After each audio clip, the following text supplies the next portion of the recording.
के कोटि कोटि नागरिकों की तरफ से, भारत सरकार की तरफ से हृदय से बहुत बहुत स्वागत करता हूं।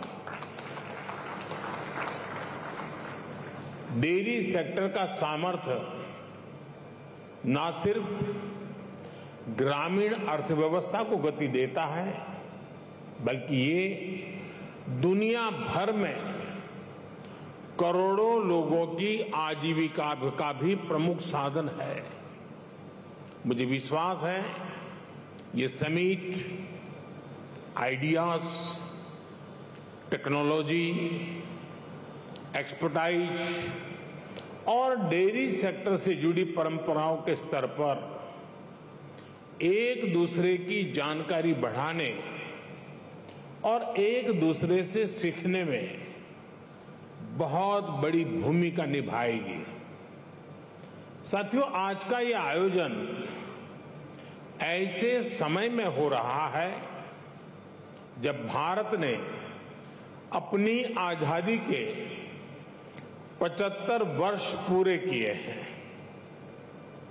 ये भी संयोग है कि आज के इस आयोजन से भारत के 75 लाख से ज्यादा डेयरी किसान भी टेक्नोलॉजी के माध्यम से इस कार्यक्रम में हमारे साथ जुड़े हुए हैं।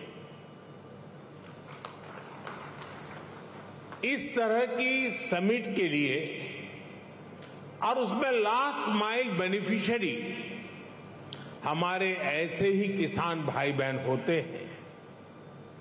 मैं वर्ल्ड डेयरी समिट में अपने किसान साथियों का भी स्वागत करता हूं, उनका अभिनंदन करता हूं। साथियों, पशुधन और दूध से जुड़े व्यवसाय भारत की हजारों वर्ष पुरानी संस्कृति का अभिन्न हिस्सा रहा है। हमारी इस विरासत ने भारत के डेयरी सेक्टर को कुछ विशेषताओं से सशक्त कर दिया है।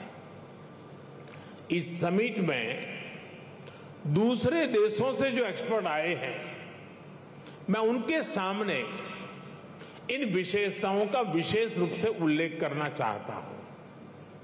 साथियों, विश्व के अन्य विकसित देशों से अलग भारत में डेयरी सेक्टर की असली ताकत छोटे किसान है।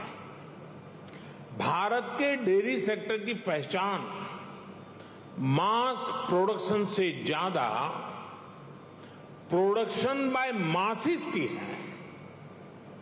भारत में डेयरी सेक्टर से जुड़े अधिकांश किसानों के पास या तो एक पशु है, 2 है या 3 पशु है। इन्हीं छोटे किसानों के परिश्रम और उनके पशुधन की वजह से आज भारत पूरे विश्व में सबसे ज्यादा दुग्ध उत्पादन करने वाला देश है।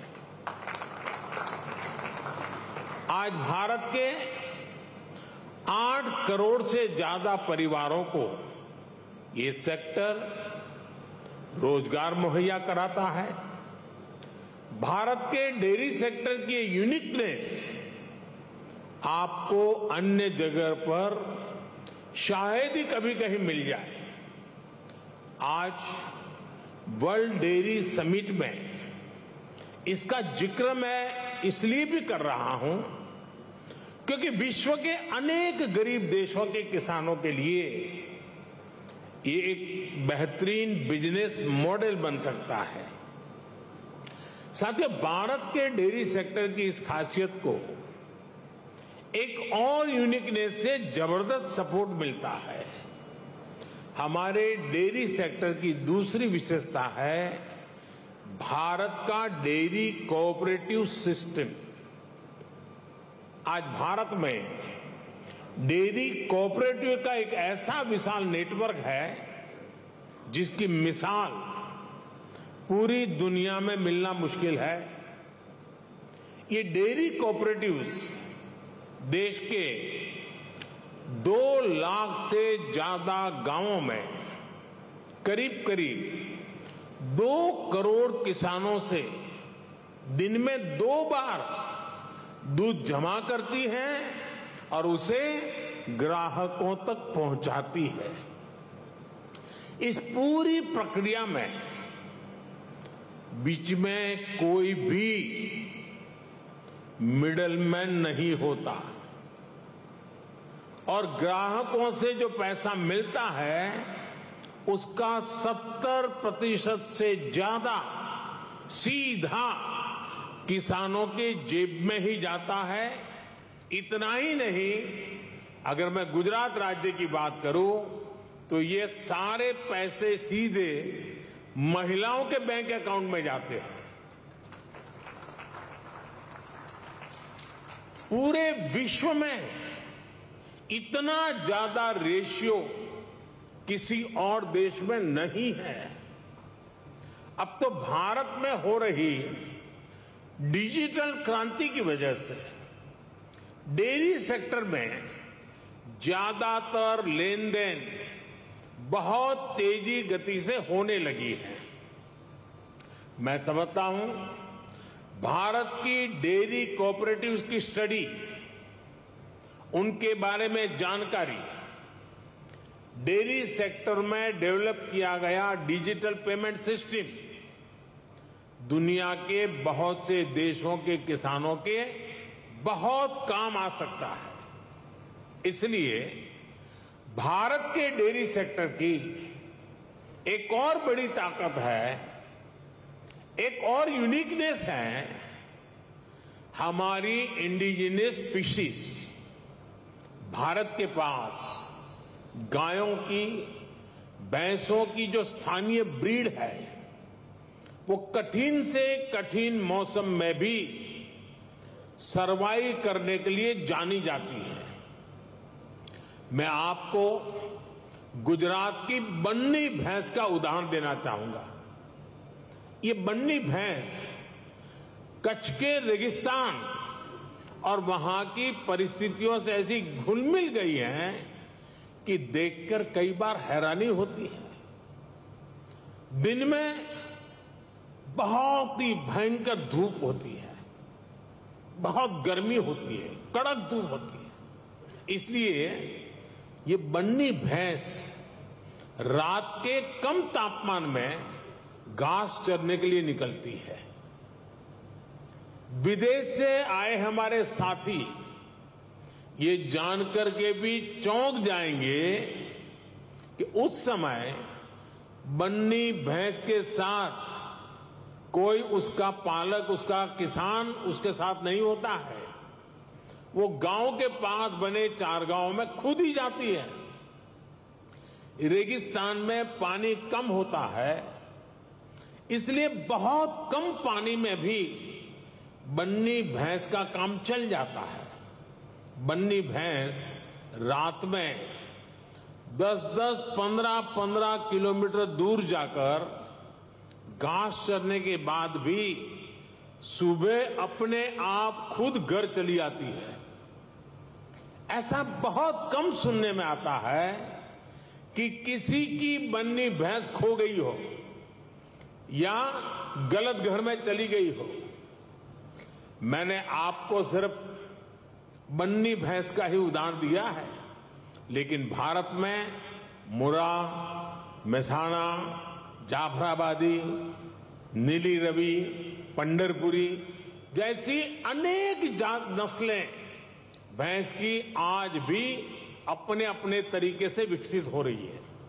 इसी तरह गाय हो, उसमें गीर गाय, साहिवाल, राठी, कांकरेज, थारपारकर, हरियाणा, ऐसी ही कितनी गाय की नस्लें हैं जो भारत के डेयरी सेक्टर को यूनिक बनाती है।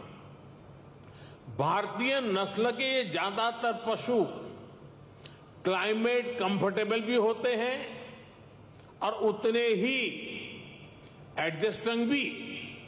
साथियों, अभी तक मैंने आपको भारत के डेयरी सेक्टर की 3 यूनिकनेस बताई है जो इसकी पहचान है। छोटे किसानों की शक्ति, कोऑपरेटिव की शक्ति और भारतीय नस्ले पशुओं की शक्ति मिलकर एक अलग ही ताकत बनती है। लेकिन भारत के डेयरी सेक्टर की एक चौथी यूनिकनेस भी है, जिसकी उतनी चर्चा नहीं हो पाती, जिसको उतना रिकग्निशन नहीं मिल पाता। विदेश से आए हमारे मेहमान संभवतः ये जानकर के हैरान हो जाएंगे कि भारत के डेयरी सेक्टर में विमेन पावर 70% वर्कफोर्स का प्रतिनिधित्व करती है। भारत के डेयरी सेक्टर की असली कर्णधार विमेन्स हैं, महिलाएं हैं। इतना ही नहीं, भारत के डेयरी कोऑपरेटिव में भी 1/3 से ज्यादा सदस्य महिलाएं ही हैं। आप अंदाजा लगा सकते हैं, भारत में जो डेयरी सेक्टर 8.5 लाख करोड़ रुपए का है, जिसकी वैल्यू धान और गेहूं के कुल प्रोडक्शन से भी ज्यादा है, उसकी ड्राइविंग फोर्स भारत के ग्रामीण क्षेत्र में रहने वाली महिलाएं हैं, हमारी माताएं हैं, हमारी बेटियां हैं। मैं वर्ल्ड डेयरी समिट से जुड़ी सभी महानुभावों से भारत की नारी शक्ति की इस भूमिका को रिकॉग्नाइज करने, इसे विभिन्न वर्ल्ड प्लेटफॉर्म्स पर ले जाने का भी मैं आग्रह करूंगा। साथियों, 2014 के बाद से हमारी सरकार ने भारत के डेयरी सेक्टर के सामर्थ्य को बढ़ाने के लिए निरंतर काम किया है।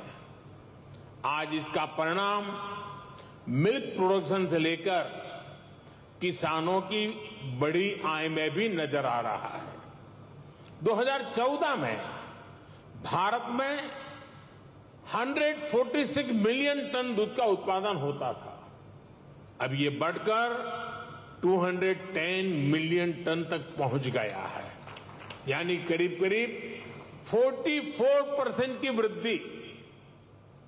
आज पूरे विश्व में मिल्क प्रोडक्शन 2% की रफ्तार से बढ़ रहा है, जबकि भारत में इसकी रफ्तार 6% से भी ज्यादा है।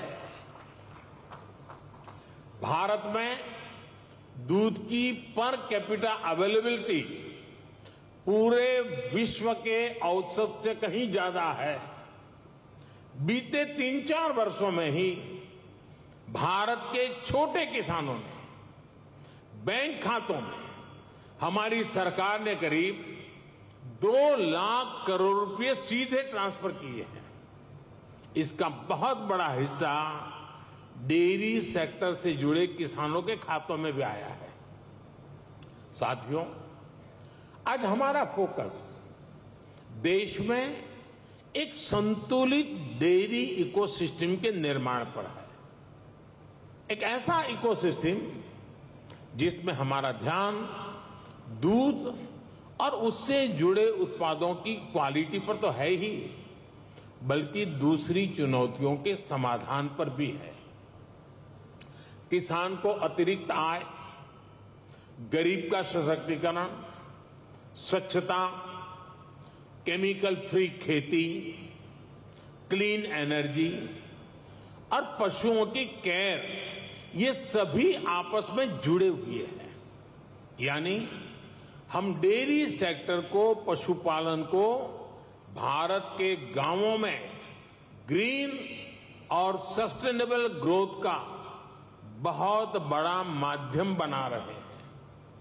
राष्ट्रीय गोकुल मिशन, गोवर्धन योजना, डेयरी सेक्टर का डिजिटाइजेशन और पशुओं का यूनिवर्सल वैक्सीनेशन, इसी दिशा में हो रहे प्रयास है।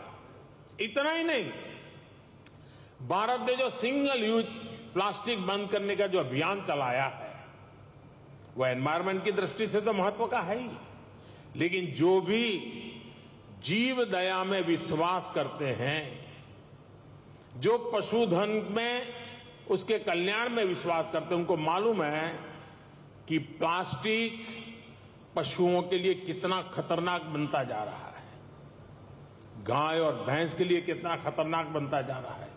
उस सिंगल यूज प्लास्टिक को भी बंद करने का, खत्म करने का हमने बहुत लगातार प्रयास आरंभ किया है। साथियों, भारत के डेयरी सेक्टर का जितना बड़ा स्केल है, उसे साइंस के साथ जोड़कर और विस्तार दिया जा रहा है। भारत डेयरी पशुओं का सबसे बड़ा डेटाबेस तैयार कर रहा है। डेयरी सेक्टर से जुड़े हर पशु की टैगिंग हो रही है। आधुनिक टेक्नोलॉजी की मदद से हम पशुओं की बायोमेट्रिक पहचान कर रहे हैं। हमने इसे नाम दिया है पशु आधार। पशु आधार के जरिए पशुओं की डिजिटल आइडेंटिफिकेशन की जा रही है, जिससे उनकी सेहत पर नजर रखने के साथ साथ डेयरी प्रोडक्ट से जुड़े मार्केट को विस्तार देने में मदद मिलेगी। साथियों, आज भारत का बहुत बड़ा फोकस पशुपालन के क्षेत्र में उद्यमशीलता को, एंटरप्राइज को बढ़ावा देने पर भी है। डेयरी सेक्टर से जुड़े छोटे किसानों की ताकत को हम फार्मर प्रोड्यूसर ऑर्गेनाइजेशंस और महिलाओं के सेल्फ हेल्प ग्रुप के माध्यम से एकजुट कर रहे हैं। इनको बड़ी मार्केट फोर्स बना रहे हैं।